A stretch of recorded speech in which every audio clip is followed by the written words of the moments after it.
are glad you are watching Law Matters, a show that will always put into context every legal concept in order to answer to your questions, your views, and reviews.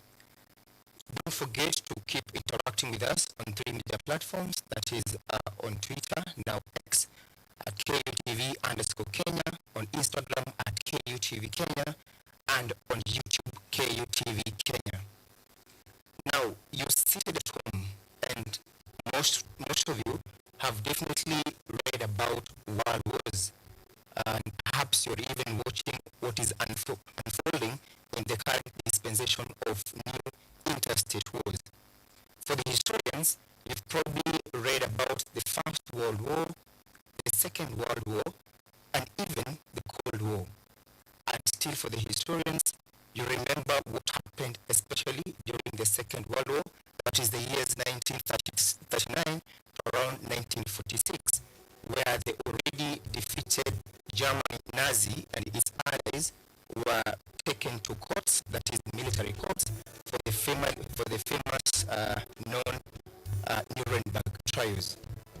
Now, with us tonight, we focus on this international armed conflict, and the big question is, are there laws that govern these armed interstate wars?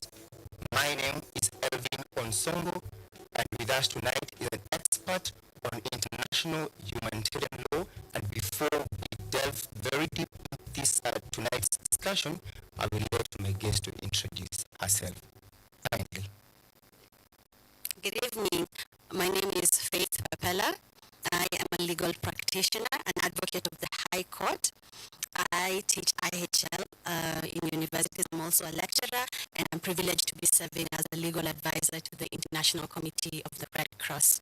My area of specialty is international humanitarian law coupled with international criminal law, and so I'm very excited to be part of this show today to create awareness on how IHL operates so that we can give language to the citizens as to what is happening, and hopefully more will become interested in what is happening in the armed conflict space. Thank you. Thank you very much, Madam Faith, and thank you for making time to join us tonight. And you're promising to give us perfect sound or voice to international humanitarian law. So quick, you can make us understand what is this concept? What is international humanitarian law? Great, that's a good place to start off with.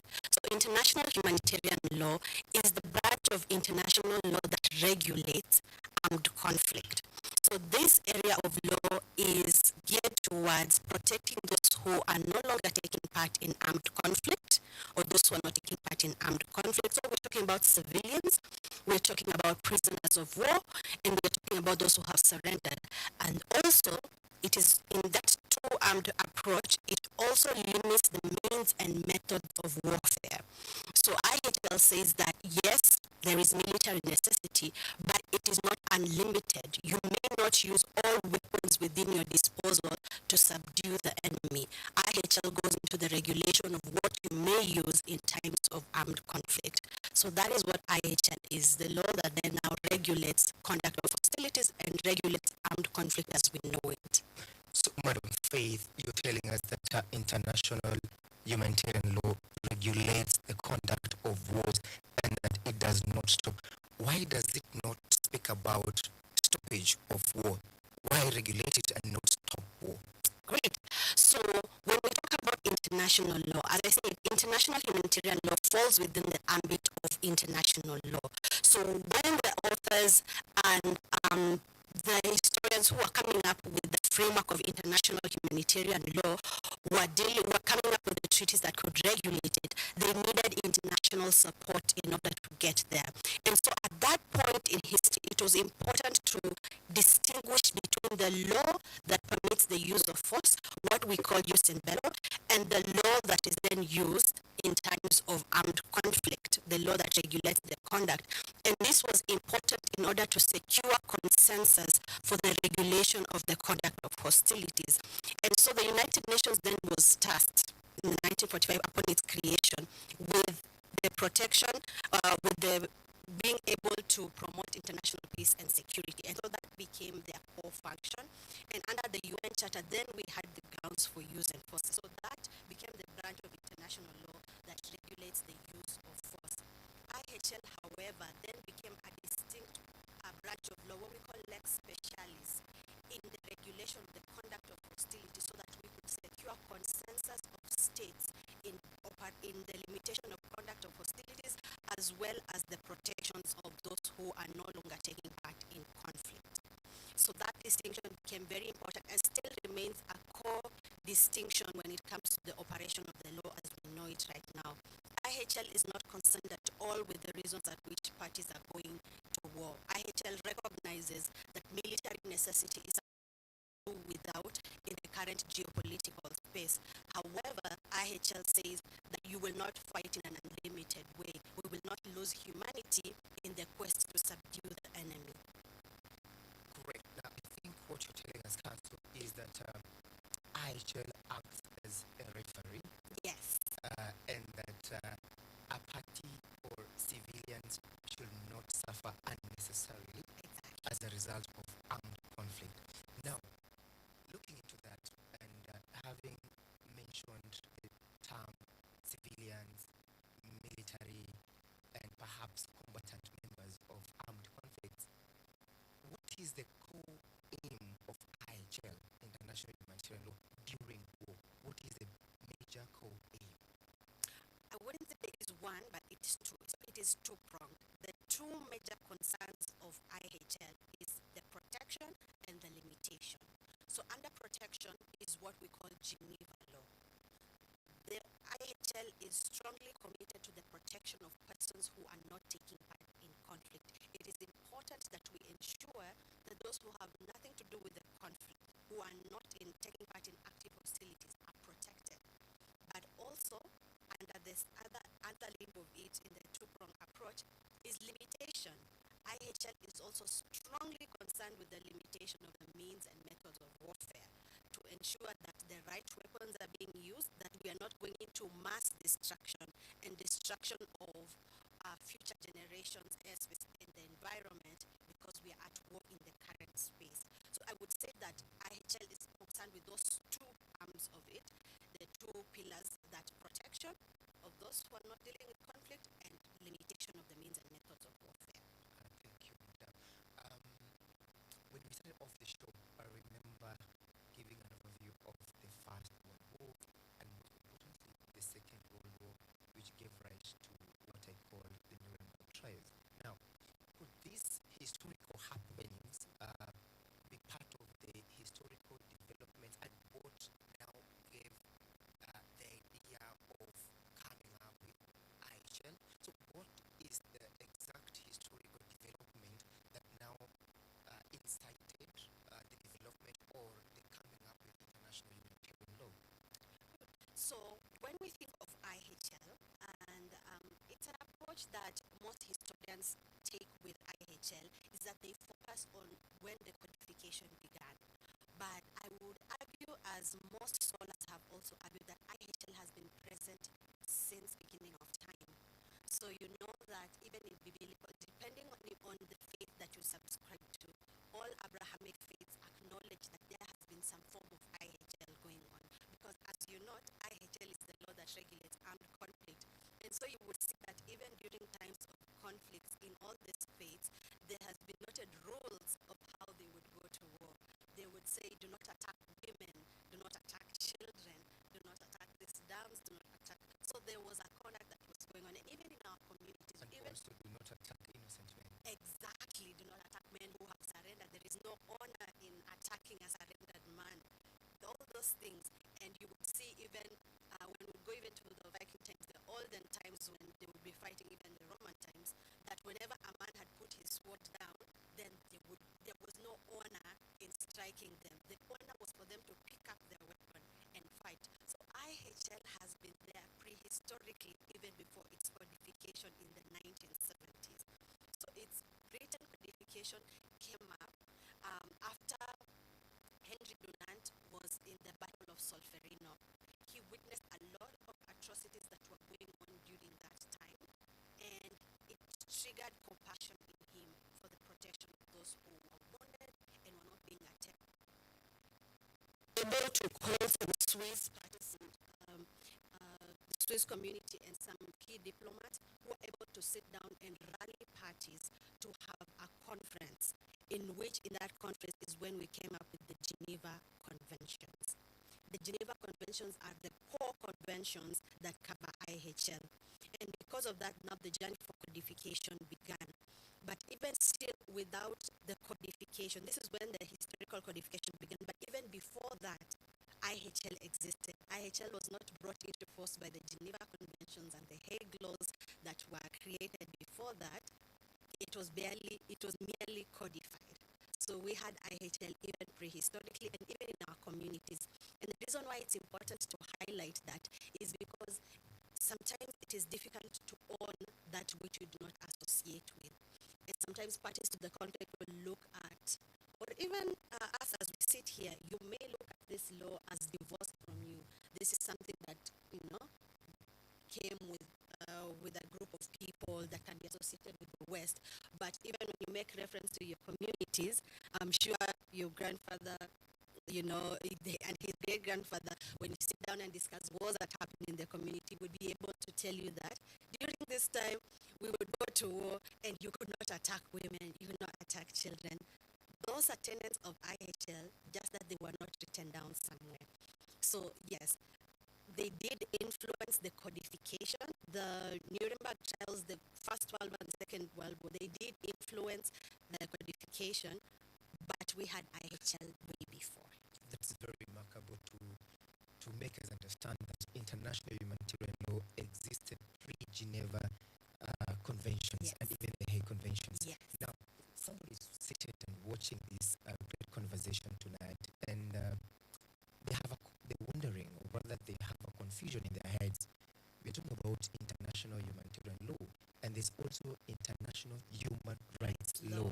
Yes. Now, perhaps take us through the understanding of what is the thick or thin difference between these two genres of international law. I love discussing this difference because we find ourselves, when discussing war, slipping in between the cracks of the two.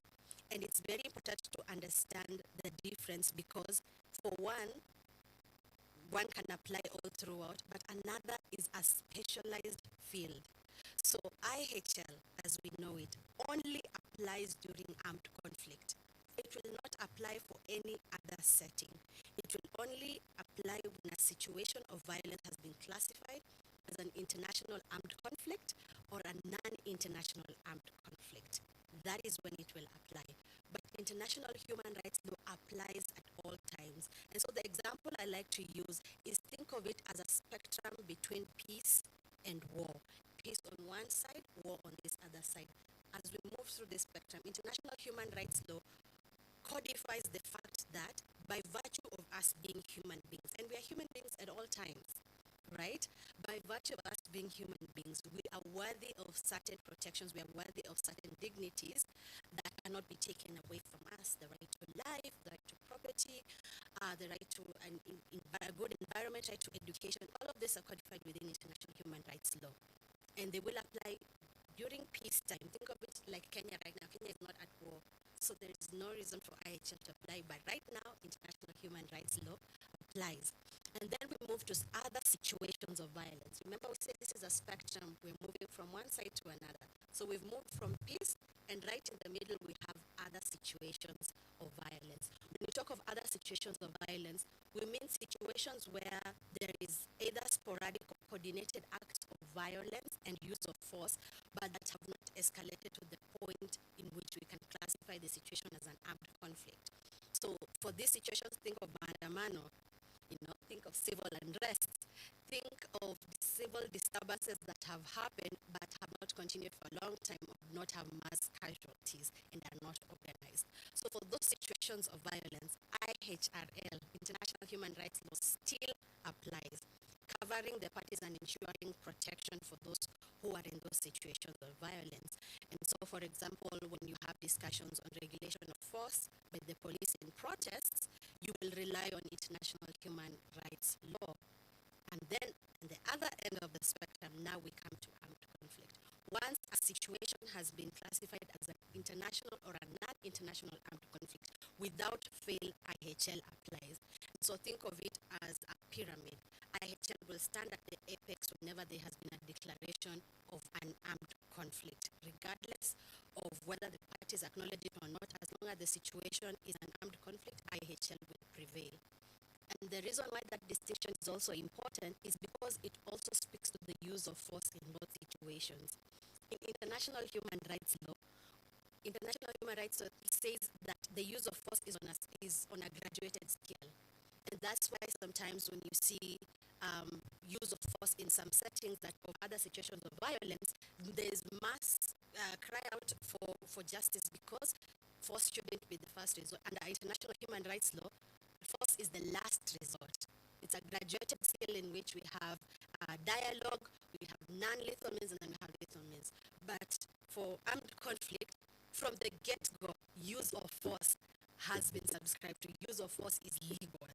And so what IHL will only go into is how much force can you use, when do you use that force. Thank you, Council Faith. You're indeed a hub of international humanitarian law information. Now, you've told us that IHL basically looks at protection of civilians and civilian objectives. Yes. And that goes into speaking protection of human life and property. Yes. Now, international human rights law earlier speaks of human life and human property. Yes. Now, in 2 minutes, before we head to our first break, is IHL not a breakaway element of international human rights law? In 2 minutes before you talk. Actually, they exist in complementarity. Yes. So it is just that IHL doesn't apply in peace times, but during times of armed conflict, international human rights law not suspended. They come to complement international human. Just hold on to your thoughts, Council Faith. When we come back from our first break, we pick it up from there. Great. Thank you for continuing to watch Law Matters. Continue watching us and continue interacting with us through Twitter, KUTV_Kenya, Instagram at KUTV Kenya, and on YouTube, KUTV Kenya. See you on the other side after our intervention.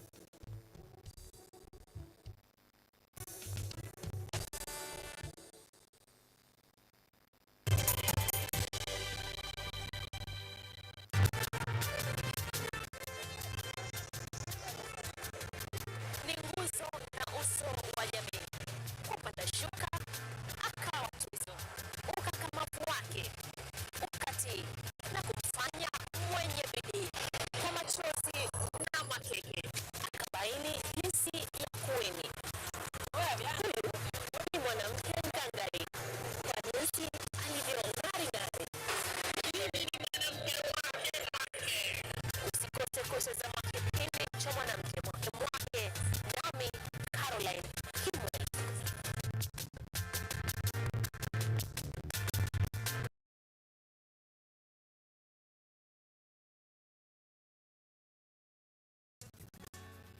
Hi, my name is Stella Tioi. Jina langu naitwa Okema Mkwa James. This is Mandela Gaya. Ugonjwa ulipokuja ulichukua siku 3 ukaniweka in coma. 20 wamezikwa, 2 ndio wako hai. I don't even know how it feels to see. I feel like I cannot express myself well the way somebody who can walk can actually express themselves. Ilichukua muda mwingi mrefu tena mpana ili kuikubali kwamba mimi siwezi tembea tena. I've come to actually accept myself. Ukijaribu kumsimamisha mtu umwambie tafadhali nionyeshe njia, They find it quite strange talking to you. We should just make schools integrated Inclusive setups. by providing the right facilities.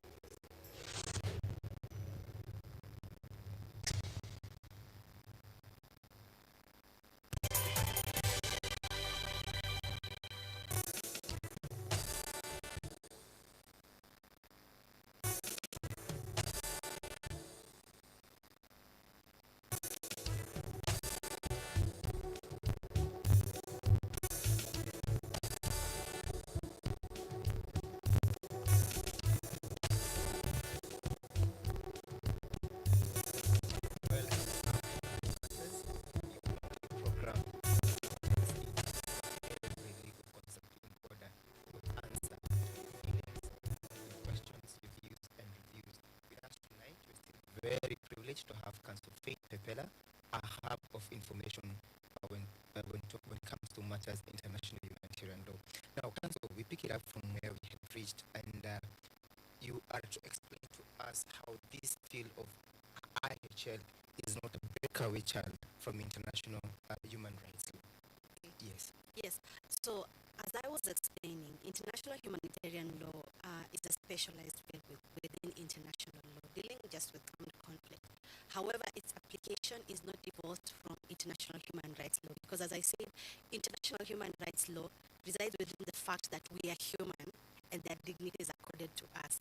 So, even despite it being peacetime or wartime, we are still human, and so it is definitely impossible to suspend it. And so the two work in complementarity. This was even solidified, with the International Court of Justice giving this proclamation during the judgment concerning the construction of the wall in Palestine, in which they were able to say that the two work in complementarity. So you cannot let's say, suspend obligations under international human rights law during times of war, but then you have to implement them in tandem with your responsibilities under international humanitarian law.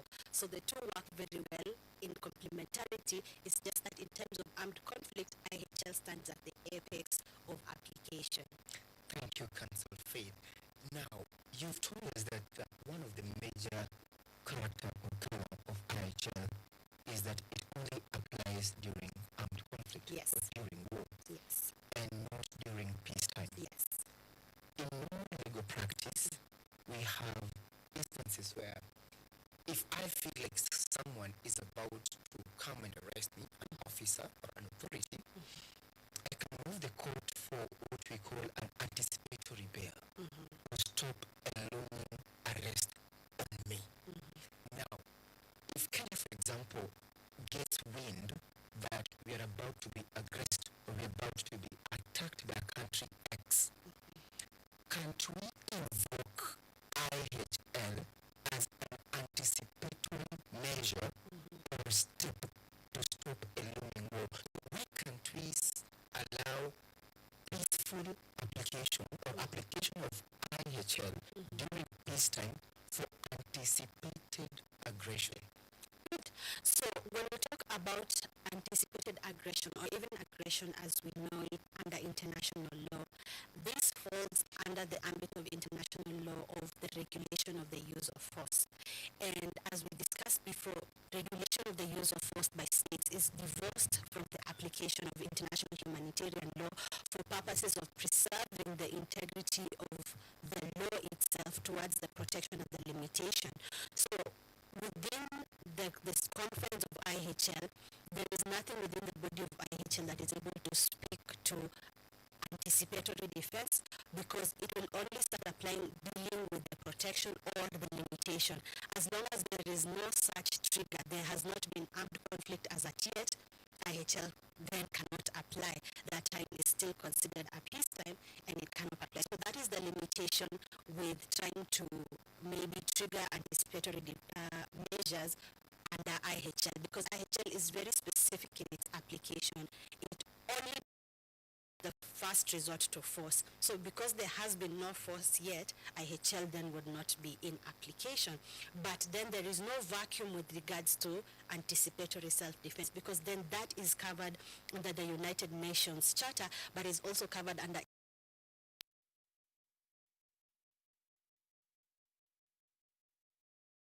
international law, rules and regulations under use of force for that measure. And immediately the use of force is resorted to, whether in anticipation or whether in self-defense, IHL would kick in immediately. Perfect. Now, we all know the scorching effects of war. Yes. Destruction of property, infrastructure, buildings, and suffering by people, and sometimes even civilians. These are the non-combatants. Yeah. Partaking or participating in armed conflicts. Now, I'm putting this to you because I know you are an expert in international humanitarian law. Don't you think it is critical now to have reviews of the IHL laws to cure with issues of anticipated aggression so that we prevent or we stop anticipated scorching effects on human life and property? There is a lot to discuss. As I said, IHL flows with its historical codification. What was intended to be covered under IHL was taken in context step by step. So what they knew war to be in the 1900s, in the 1940s, in the 1960s has kept changing. And even now we've moved to the point where we are now having war on the cyberspace. So the war front keeps changing, the geographical space of war keeps changing, and so definitely discussion on when IHL applies is definitely on the table. It's just a recognition then that we are balanced between what IHL's core mandate is, which is the protection of civilians and limitation of means and methods of warfare, and it not intervening on why states would be going to war. So even within that space of anticipatory self-defense, IHL then definitely applies, because from the first resort to force, armed conflict has been triggered, IHL applies. So it's just to be able to reflect that in codification. And this modification definitely is a conversation that will take time, because states are moving more and more away from codified law. States are not willing and ready to come to the table again as they were in the 1900s. During the 1900s and 1970s, we had so many treaties being made during that time, because it was quite easy to convene states to have that. We had the Rome Statute being passed in the 2000s.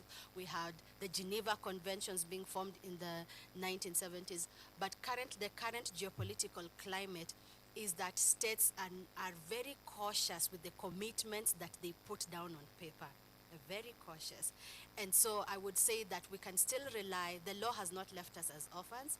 We can still rely on customary international humanitarian law for situations of armed conflict, as we wait upon states to reach to that point where they're able to sit down again. I would argue that this may not be anytime soon because of the current geopolitical space, but it's yet to be seen. And of course, it's something to be encouraged. Thank you. That's Council Faith telling us that discussions or conversations on review of IHL will take time in view of the current prevailing dynamism in technology and other aspects or dynamics of war. Now, you told us rightly that IHL well existed before the Geneva Conventions and even the Hague Conventions. What are some of the sources of international humanitarian law? Great. So when we discuss sources of international law, as I said, we move from what is codified and also discuss what is not codified. So under that, we have the treaties. So treaties is codified law, what is written on paper, what has been acceded by states and is now currently in force. So under that, we have Geneva law and we have Hague law. When we talk of Geneva law, it's just a branch of the international humanitarian law that is concerned with protection. When we talk about protection, we mean protection of those who are not taking part in hostilities. So that would be civilians, those would be persons who have been detained during conflict, because also during times of conflict, they are detainees. There are people who are arrested. So the detention procedures and minimum conditions. We're also talking about those who are sick, wounded, shipwrecked, and captured. Protection ambit deals with that. The prisoners Yes. of war. And so that would be the Geneva, the treaties under the Geneva law would be dealing with that. And that for that we have the Geneva Conventions, we have the additional protocols to the Geneva Conventions, and also customary international law supporting that, but we'll discuss customary law also in detail. And that would be the treaties, and under it, again, as I said, sorry. Moving hands. We also discussed Hague law. So Hague law deals then with the limitation of the means and methods of warfare. It's concerned with the weapons and the means being used in conflict. So for Hague law, this is the arm of international humanitarian law that deals with the weapons.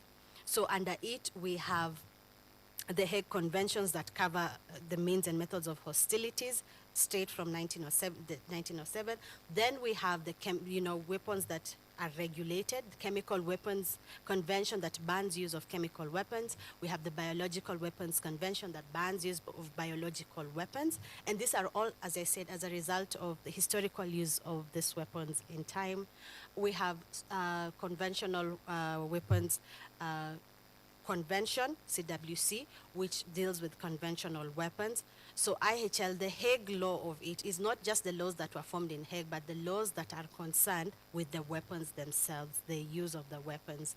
And as at recently, we now have the treaty on the prohibition on the use of nuclear weapons, which is a discussion that I think will come up later as we talk about it. But it's also important to note that nuclear weapons is a means of warfare that needs to be regulated.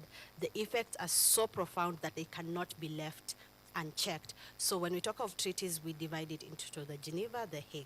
And then we move now into custom. So you would ask, what is not covered in written, are we then just left in limbo? Yeah. No. But as I said, the law does not, it will not leave us as Orphans, orphans. yes. So customary international humanitarian law steps in. And so this is the practice that has been used in war from historical times, that has been studied by the International Committee of the Red Cross and codified into a text. So ICC went into this protracted study, a long study that took into account all the practices of customary international humanitarian law that are merged under opinio juris and state practice to form customary international law. And we were able to put these customs together. So these customs represent practices that states, through use of time, through continued use, have come to be legally bound by. So because you've been doing these things for so long, it is possible for us to infer that you want to be legally bound by them. So for when we do not have obligations seen in treaty, we rely on customary international humanitarian law to cover the gaps that are there, but also to support it.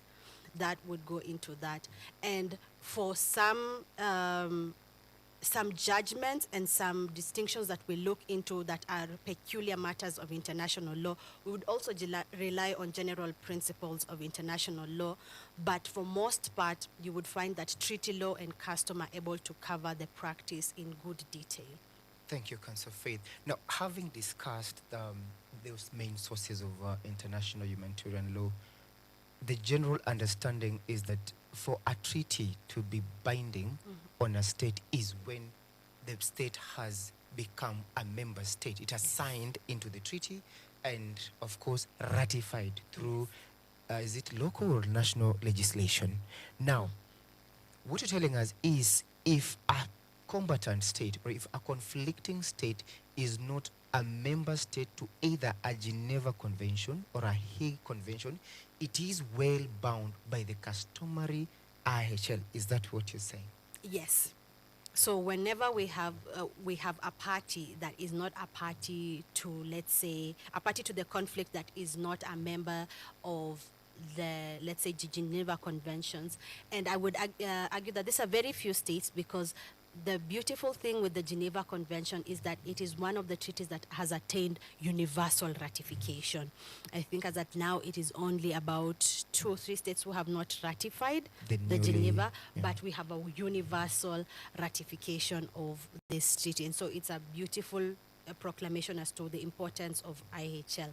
And so when we have this gap, when a party is not a member to a treaty and so cannot be bound by it, we fall back then on customary law. We look at the customs that bind them, the customs that have become law that now bind their practice, and we rely on that in order to regulate the conflict that is happening.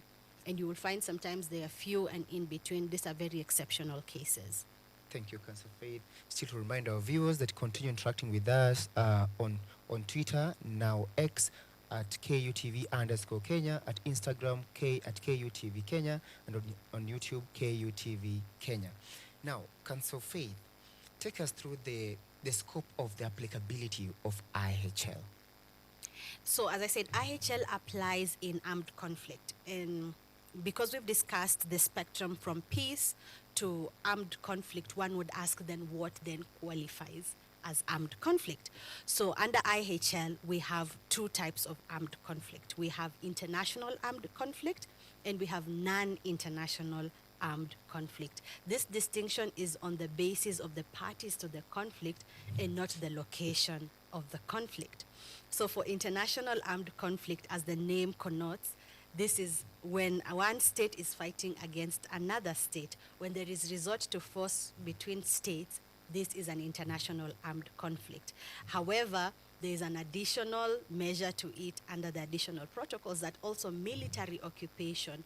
When we have a situation in which the military of one state, let's call the state A, when the military of state A enter the territory of state B and capture a territory, have effective control over that territory to the exclusion of the military of state B, and they exercise that authority without the consent of state B, then we call that a military occupation. So military occupations are also considered international armed conflicts, even though the party has not yet engaged, but as long as there's presence of military in another country controlling a territory without the consent, that is an international armed conflict. Now, for non-international armed conflict, we have two types. We have one non-state armed group fighting with the state, and this is one we are very commonly aware with. Most of the conflicts in the region. Is that an example of what we expect tomorrow?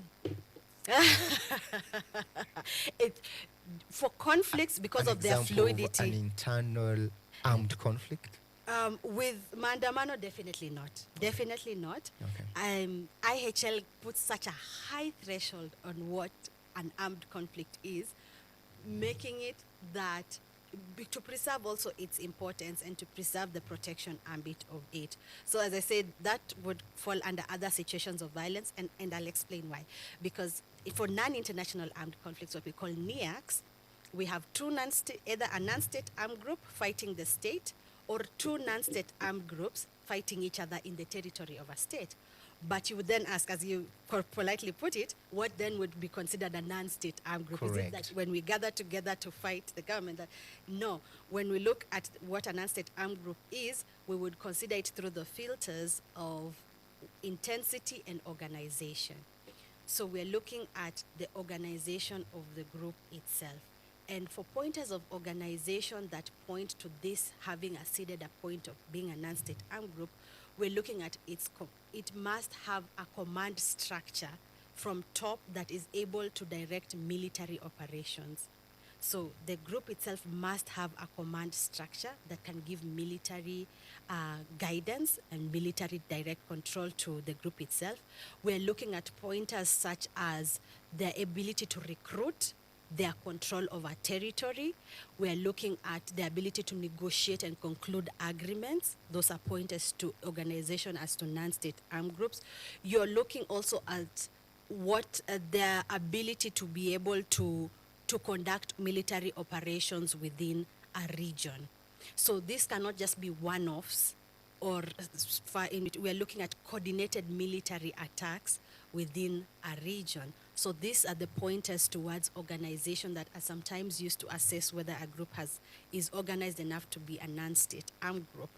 So because of this, as we compare to situations that, for example, protests are often just sporadic. They just pop up and organized. Thank you, Kasifet. I still want you to hold your breath at that point.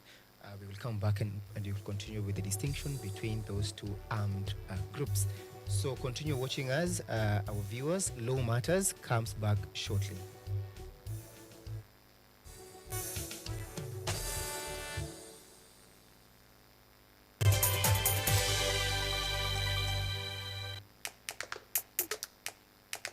Baada ya kutafuta kazi, tunaweza kuanzisha miradi yetu ambayo ingetusaidia kubadilisha maisha ya wazazi wetu. Kwa vijana wenzangu, wengi hawana kazi, lakini ikiwa sisi wenyewe tutajiamini, tunaweza kujiajiri wenyewe. Afrika kwa kweli tuna mahitaji ambayo ukiyasuluhisha unaweza kuathiri watu kwenye bara hili. Bila woga, watu huwa na uzalishaji zaidi, wanajawa na ujasiri, wanakuwa wabunifu na wanakuwa wenye maarifa. Niliamua kuacha kazi hata kama sitafanikiwa, nitakuwa nimejaribu, nitakuwa najua haiwezekani. Hakuna kitu cha ajabu hapa. Kila anayepata ufanisi hufanya kazi usiku na mchana. Kitu kitakusukuma na kuwezesha kupata maarifa ambayo hukuwa nayo. Tunajaribu kutengeneza kitu kitakachopita mipaka ya nchi hii. Ikiwa unataka kubadilisha ulimwengu, anza na nyumbani.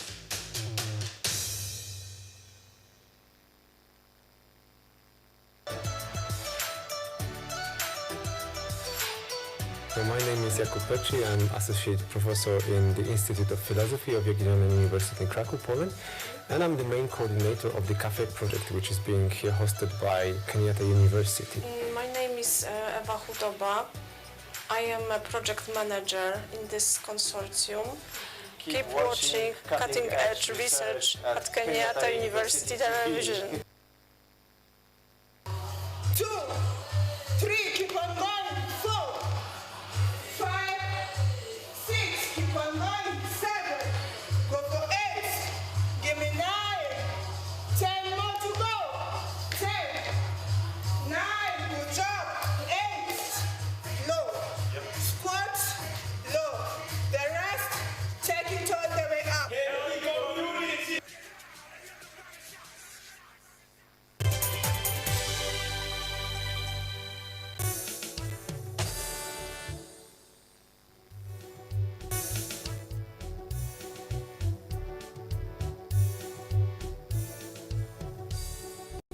Welcome to Law Matters, a show that will always put into context all legal concepts in order to address your questions, views, and reviews. With us tonight, we are discussing international humanitarian law, which is a law that governs war, or a law that governs armed conflicts. With us tonight, we are still very privileged to have Counsel Faith Pepela, who is an expert in international humanitarian law, to take us through the understandings and the provisions of the treaties, conventions, and the customary law, which are the main sources of international humanitarian law. Now, Counsel, you are giving us your thoughts on those two distinct groups of armed conflicts. Perhaps your final thoughts on that. Yes. So, as I said, the conflict to look out for as international armed conflicts, it's quite easy to spot, right? But for non-international armed conflict, that's where sometimes the conundrum starts, because then you're looking at who can be a non-state armed group, what's the participation. But this has been guided and provided for in the law under Common Article 3 of the Geneva Convention, as well as the additional protocols. It gives guidance for the parameters of what can be considered a non-international armed conflict, as well as the protections that happen therein. And so briefly, let me discuss the involvement of third parties, because then you would wonder, is it only non-state armed groups fighting states or states fighting states that happens? In the current field, as I said, it's a changing and a fluid field of law in which we have also changing parties in conflict. So what happens when there's an involvement of a third party in a conflict? So when a state comes in to support another state in fighting a non-state armed groups. So the state stands group, let's say state A is fighting a non-state armed group X, and state B comes in to help state A fight X, then state B and A are not at conflict. So there is no international conflict between them. However, there is now a non-international armed conflict between state A and the non-state armed group, as well as between state B and the non-state armed group. But on the flip side, when a third party, another state, steps in to support the non-state armed group, then the conflict also changes, because then you see the dynamic has changed. And this support is not just necessarily as little as proclamations, public proclamations of support. We need to be able to see more than mere financial and logistical support for it to be considered a change in classification. We need to see that there has been, as far as the participation of the military of this other state in the coordination of military attacks by the non-state armed groups. That is what would meet the threshold for us saying that this state is supporting the non-state armed groups. So when that happens, now there is an international conflict between the two states. So if state B was coming in to help X, there would be an IAC between state A and state B.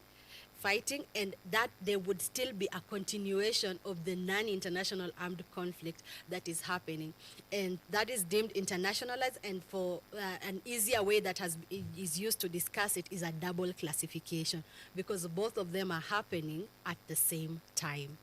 So, Council, if this war gains the color of internationalized armed conflict, does the state within which this war is happening now gets a justification to extend its war outside its borders to the helping state? Oh, great. Does a justification come in there? So all efforts within the territory of another state have to be with the consent of the state that is being assisted.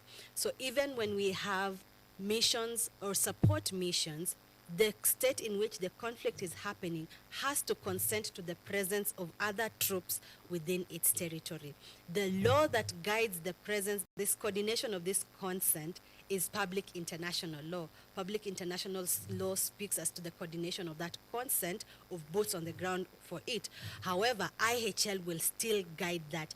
Even if this aggressor was to follow, this one state party is to follow the non-state armed group to the territory of another group, the conflict is still going on. IHL will still apply. Regardless, that's why I said it's not concerned necessarily with the location, it's concerned with the nature of the conflict. So whether it's happening within the territory of that state, or whether we now call it a crossover conflict, it's crossed over to another area, IHL will follow it there. IHL will still apply to the hostilities that happen when you... Equally. Yes. And by the way, speaking of justification, does IHL speak into justification? No. IHL is not concerned with the justification for conflict or the reasons for the conflict. It distances itself from that because that is the realm of public international law. IHL is squarely concerned with protection and limitation of means and methods. That's the scope of IHL. Thank you, Council Faith.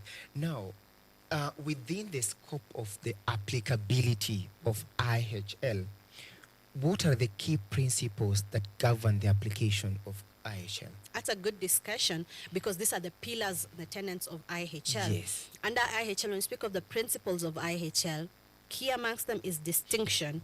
The principle of distinction says that parties to the conflict must at all times distinguish between civilians and combatants. They may only carry out attacks against combatants and against military objects, but may not attack civilians or civilian objects. And that's important because this is a protection enshrined in IHL, that those who are not taking part in conflict should not then be casualties of the said conflict. It tries to preserve the humanity of those who are not part of the conflict, because war does not operate without limits. We must limit war. Yes, so that would be the principle of distinction.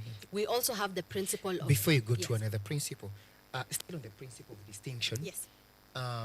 You've spoken about distinguishing between civilians, the armed, the military, and the non-combatants. Now, in the prevailing conflict between certain states, which we may not want to mention their names, we've seen countries launching missiles to their, do we say enemy territory, okay?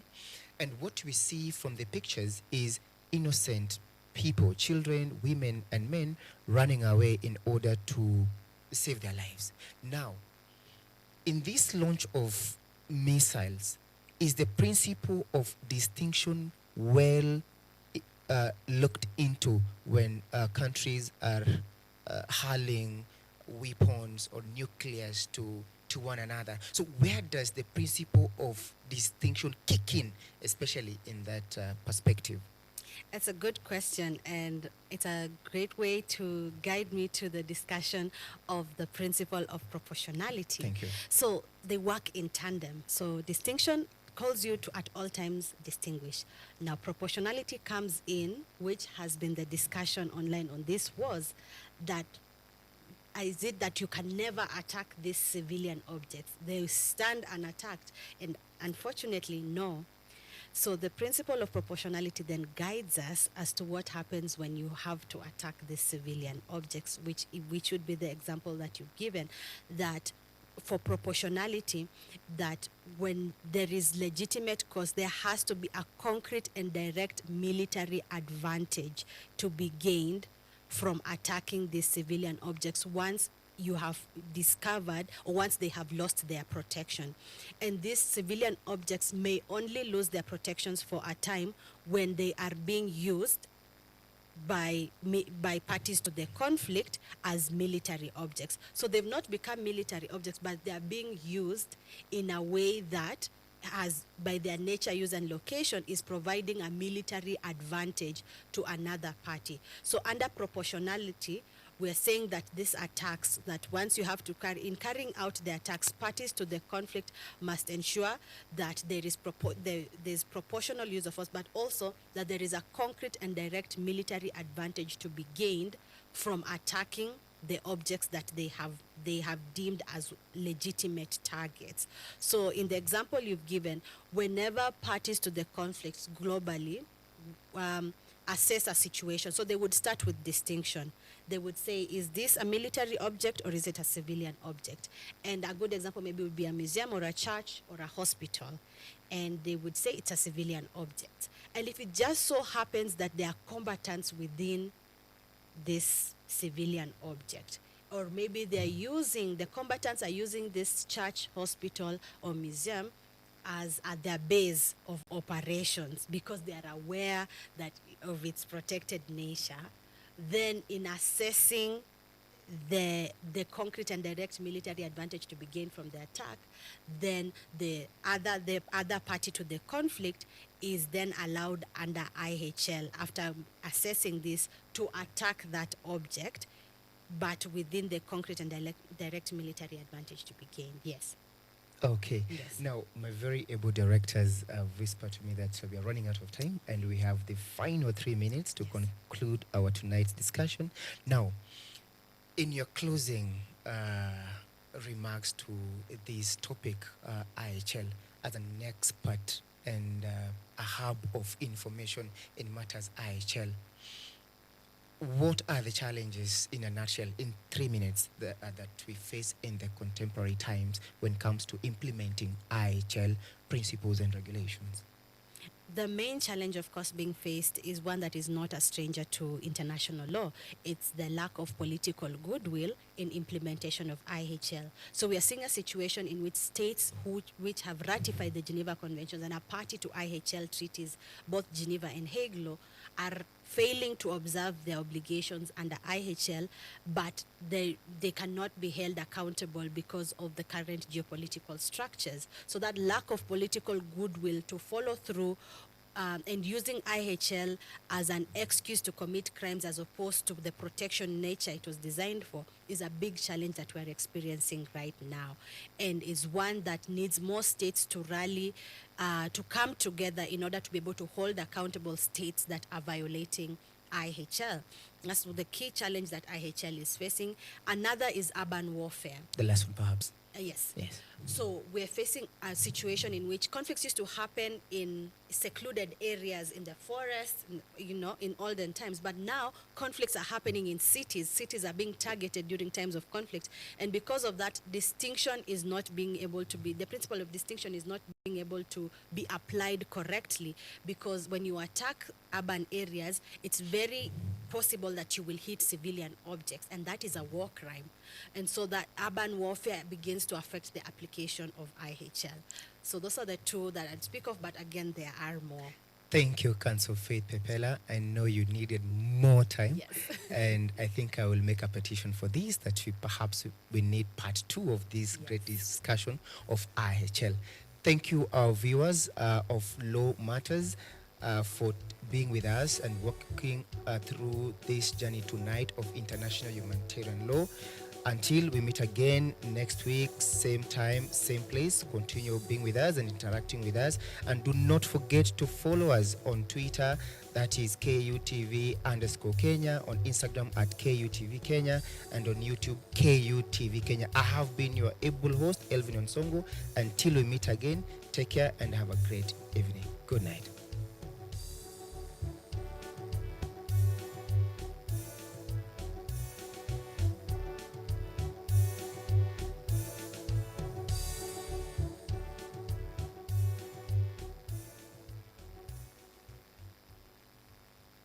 Are you an aspiring media practitioner, a graduate, or